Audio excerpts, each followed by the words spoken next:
उद्धव ठाकरेंनी तोंडाची वाफ घालू नये, आम्ही करून दाखवतो असा टोला शंभूराज देसाईंनी लगावला आहे. मालक आणि नोकर ह्या भूमिकेतनं उद्धव ठाकरे साहेब बाहेरच पडले नाहीत. त्यांची काम करण्याची ही मानसिकता पहिल्यापासून आहे. मी मालक, बाकी सगळे नोकर. त्यामुळं ती भूमिका घेतल्यामुळं 2022ला काय अवस्था झाली ही त्याने बघितली. 2024ला काय झाली निवडणुकीत ते सुद्धा बघितली. त्यामुळे उगाच तोंडाची वाफ घालवू नका म्हणा, कोणाला तरी गुलाम म्हणून, कोणाला तरी गांडूळ म्हणून. आम्ही बोलत नाही याचा अर्थ आम्ही काय करू शकत नाही असं नाही. आम्ही बोलतो कमी पण करून दाखवतो. 2 वेळा दाखवलंय. 22ला एकदा दाखवलं, 24ला एकदा दाखवलं. असंच उद्धव ठाकरे साहेब बोलत राहिले तर मग असे वारंवार त्यांना आम्हाला काही ना काहीतरी पुढं कृतीतनं करून दाखवावं लागेल.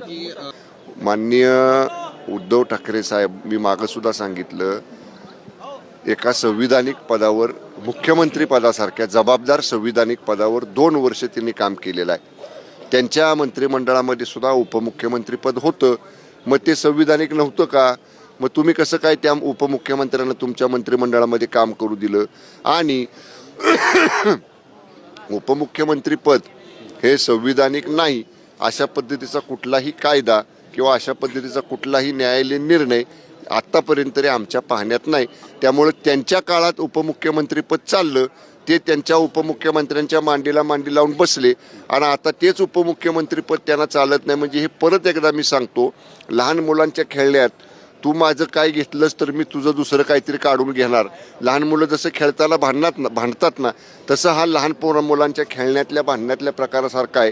तुम्हाला आम्हाला विरोधी पक्ष नेतापद नाही तर तुमचं पण आम्ही उपमुख्यमंत्रीपद काढून घेतो.